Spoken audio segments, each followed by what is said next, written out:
नमस्कार दोस्तों, इस वीडियो में हम लोग बात करेंगे पावर ग्रिड स्टॉक के बारे में, जिसमें अभी हाल फिलहाल में पराग पारिक म्यूचुअल फंड, जो कि देश का बहुत ही रिनॉन्ड म्यूचुअल फंड है, उसने अभी इन्वेस्टमेंट किया है।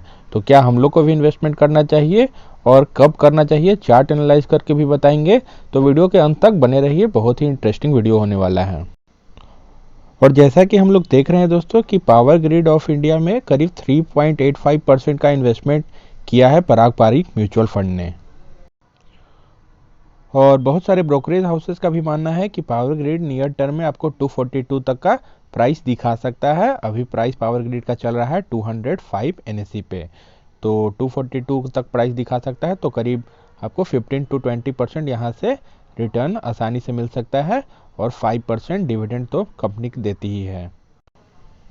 बात करें पावर ग्रिड की, तो इंडिया का largest power transmission utility company है और स्टेट ओन्ड पीएसयू है, और ट्रांसमिशन सेक्टर में ये लीडर कंपनी है। इससे बड़ा कोई ट्रांसमिशन कंपनी नहीं है इंडिया में। और जैसा कि हम लोग जान रहे हैं दोस्तों कि गवर्नमेंट का फोकस है हाइड्रो इलेक्ट्रिसिटी पावर जनरेशन पे, और भी बहुत सारे रिन्यूएबल एनर्जी से हम लोग पावर जनरेट का सोच रहे हैं।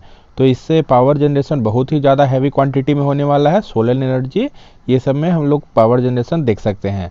तो स्ट्रॉन्ग पावर जनरेशन होगा तो उसको फिर ट्रांसमिशन करने के लिए कंपनी चाहिए, तो वो है पावर ग्रिड।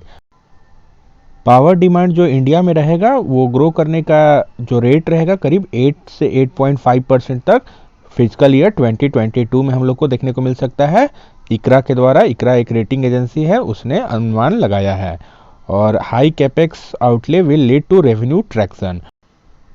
और पावर ग्रिड का कैपेक्स प्लान भी है, जिसमें कंपनी और भी ट्रांसमिशन लाइन लगाएगी। लगभग 7500 करोड़ का बजट रखा गया है FY 2022 के लिए, जिसमें से 3695 करोड़ ऑलरेडी इन्वेस्टेड हो चुके हैं फर्स्ट क्वार्टर में। और हम लोग PGCIL के बारे में जानते हैं दोस्तों कि ये डिविडेंड देने में बहुत ही अच्छी कंपनी है, क्योंकि मैक्सिमम PSUs जो प्रॉफिटेबल होता है वो अच्छा खासा डिविडेंड आपको देता है। तो हम लोग देख रहे हैं कि शार्प इंक्रीज हम लोग को डिविडेंड पे आउट रेट में देखने को मिला है लास्ट 5 ईयर में। बात करें हम लोग 1 मंथ रिटर्न की, तो करीब 1% का रिटर्न हम लोग को देखने को मिल रहा है। और 1 ईयर की बात करें तो करीब हम लोग को 44% का रिटर्न देखने को मिल रहा है। लो बीटा स्टॉक है, तो बहुत ही सेफ स्टॉक है, क्योंकि PSU स्टॉक है, तो बीटा इसका करीब 0.49 है। स्टॉक की पी की बात करें दोस्तों तो करीब 11.90 का पी पे वर्क कर रहा है, तो एक अंडर वैल्यूड स्टॉक के श्रेणी में है। तभी इसमें इन्वेस्टमेंट किया है पराग पारिक ने, और क्योंकि इसमें लॉन्ग टर्म विजन भी बहुत ही अच्छा है, ग्रोथ पोटेंशियल हम लोग को दिख रहा है, इस कारण से इसने इन्वेस्टेड किया है। क्योंकि पराग पारिक वही कंपनीज में इन्वेस्टमेंट करता है जिसमें उसको ग्रोथ दिखता है। तो अभी हम लोग देख रहे हैं डिविडेंड एल भी करीब आपको 3.56% का मिलता है, तो जो कि बहुत ही शानदार है। एक लार्ज कैप की कंपनी है और करीब 1,43,000 करोड़ का इसका मार्केट कैप है।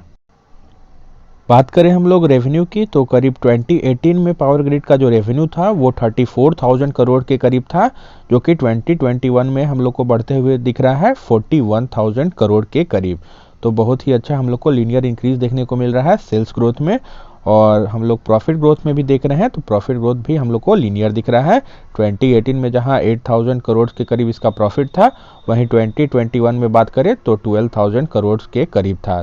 तो बहुत ही अच्छा हम लोग को सेल्स ग्रोथ और प्रॉफिट ग्रोथ एक PSU कंपनी के लिए बहुत ही शानदार माना जाएगा, इसलिए हम लोग इस कंपनी में नज़र बना कर रखेंगे। तो हम लोग देख रहे हैं दोस्तों लास्ट 3 ईयर्स में आपको 8% का सेल्स ग्रोथ मिल रहा है, वहीं लास्ट 5 ईयर्स में 13% का शानदार हम लोग को सेल्स ग्रोथ देखने को मिल रहा है। तो हम लोग अभी बात किए PSU स्टॉक के लिए इतना ज़्यादा सेल्स ग्रोथ और प्रॉफिट ग्रोथ रखना बहुत ही शानदार बात होता है।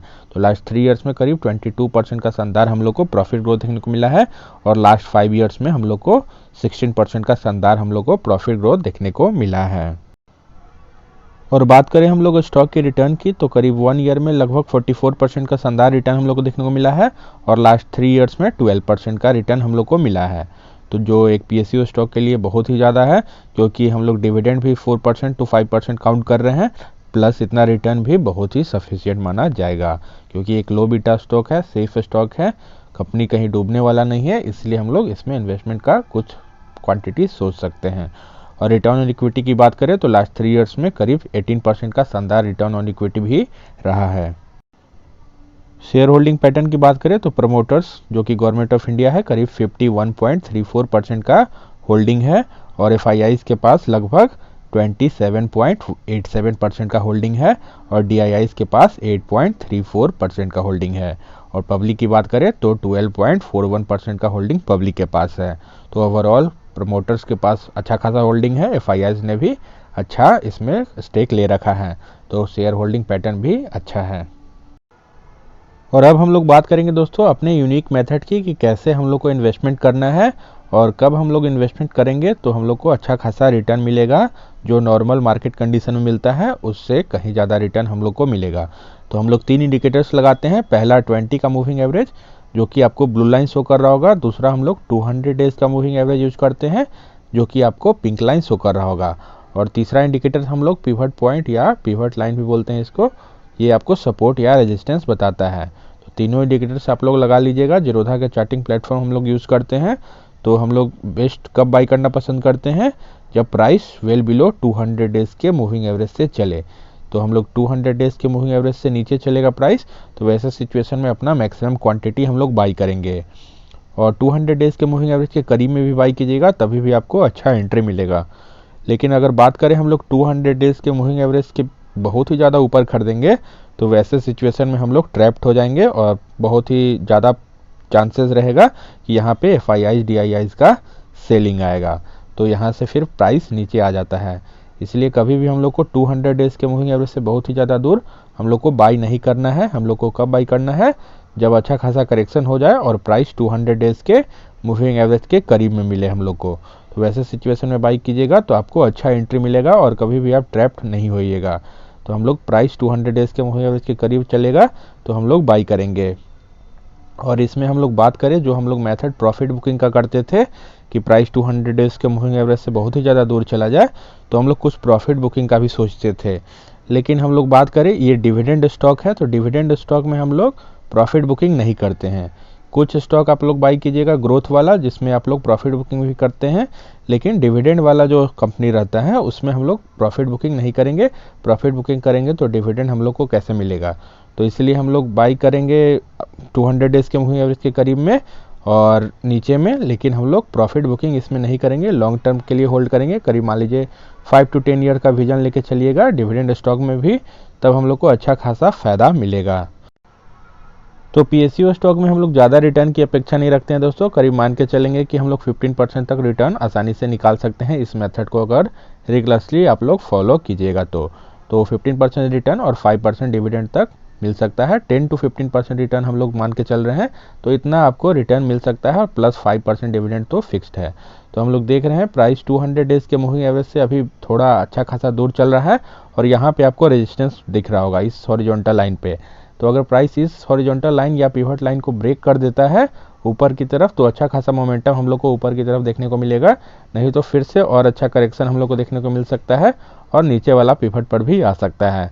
तो थोड़ा इसमें वेट एंड वॉच का रणनीति अपनाना है। तुरंत हम लोग को कूदना नहीं है, तुरंत बाई नहीं करना है, थोड़ा हम लोग वेट एंड वॉच करेंगे। पावर ग्रिड में प्राइस इस पिवट पे आता है चाहे 200 डेज के करीब आता है तो कुछ क्वांटिटी बाई करके चलिएगा, नहीं तो अभी उम्मीद है कि और भी करेक्शन हो सकता है और नहीं तो इस रेजिस्टेंस लाइन को ब्रेक करता है तो ऊपर की तरफ मोमेंटम हम लोग को दिख सकता है। और अगर इस रेजिस्टेंस लाइन को ब्रेक कर देता है दोस्तों तो हम लोग को 242 जो ब्रोकरेज हाउसेस का टारगेट है वो हम लोग को नियर टर्म में भी देखने को पावर ग्रिड में मिल सकता है। और हम लोग वीकली चार्ट पे भी देख रहे हैं दोस्तों कि प्राइस 200 डेज के मूविंग एवरेज से दूर चल रहा है, लेकिन उतना भी ज़्यादा दूर नहीं है कि एकदम स्टॉक फॉल ही कर जाए। तो इस रेजिस्टेंस लाइन को अगर ब्रेक करता है और डेली चार्ट पे हम लोग को एंट्री मिलता है तो हम लोग बाई करेंगे, क्योंकि 20 का मूविंग एवरेज जो है बहुत ही अच्छा से इंक्लाइंड है और करीब 30 डिग्री से लेकर के 45 डिग्री का एंगल बना रहा है, जो कि एक बुलिश सिग्नल माना जाता है। आपको बता रहा है कि मूविंग एवरेज अच्छा से ऊपर की तरफ 45 डिग्री एंगल बना के जा रहा है। यही एंगल मान लीजिए अगर 60 से 70 डिग्री का होता तो स्टॉक ऐसे लास्ट नहीं करता है, फॉल कर जाता है। तो इसलिए अभी ट्रेंड बहुत ही इसमें पॉजिटिव है और हम लोग को हैमर कैंडल भी दिखा है इस वीक के कैंडल में। तो आप लोग वेट कीजिए, अगर इस रेजिस्टेंस लाइन को तोड़ता है डेली चार्ट पे तो आप लोग कुछ क्वांटिटी बाई करके चल सकते हैं, नहीं तो अगर 200 डेज के मूविंग एवरेज के करीब आता है तो बेस्ट रहेगा, नहीं तो कुछ क्वांटिटी एंट्री कर सकते हैं इस हॉरिजॉन्टल लाइन ब्रेक होने के बाद। तो ज़्यादा इसमें क्वांटिटी हम लोग को अपना पोर्टफोलियो का नहीं देना है। 2 से 3% आप लोग अपने पोर्टफोलियो का वेटेज दे सकते हैं। मान लीजिए 1 लाख का पोर्टफोलियो है तो 10-20 स्टॉक आप लोग बाई करके चल सकते हैं। तो ज़्यादा क्वांटिटी में बाई ना करें। पीएसयू स्टॉक में हम लोग थोड़ा लिमिटेड ही इन्वेस्टमेंट करेंगे, क्योंकि पराग पारिक ने भी किया है तो कुछ सोच समझ कर ही किया होगा। इस कारण हम लोग देख भी रहे हैं और हम लोग अपना भी जजमेंट कर रहे हैं कि आने वाले सेक्टर में पावर सेक्टर बहुत ही ज़्यादा ग्रो करने वाला है। तो हम लोग कुछ क्वांटिटी अपना डाइवर्ट कर सकते हैं फ्यूचर ग्रोथ में। जैसे हम लोग ईवी स्टॉक में बाई करके चलते हैं, एआई स्टॉक में बाई करके चल रहे हैं, उसी तरह एनर्जी स्टॉक या इंफ्रास्ट्रक्चर स्टॉक या इस सब सेक्टर में बहुत ही हम लोग को ग्रोथ देखने को मिल सकता है। तो होपफुल रहना है और डरना नहीं है, और जो अपने पोर्टफोलियो है उसको अच्छा से बैक करना है। तो होप आप लोग को वीडियो पसंद आ रहा होगा दोस्तों। अगर वीडियो अच्छा लग रहा है तो वीडियो को लाइक कर दीजिएगा, चैनल को सब्सक्राइब कर लीजिए और अपने दोस्तों में शेयर कर दीजिए। चलिए मिलते हैं नेक्स्ट वीडियो में।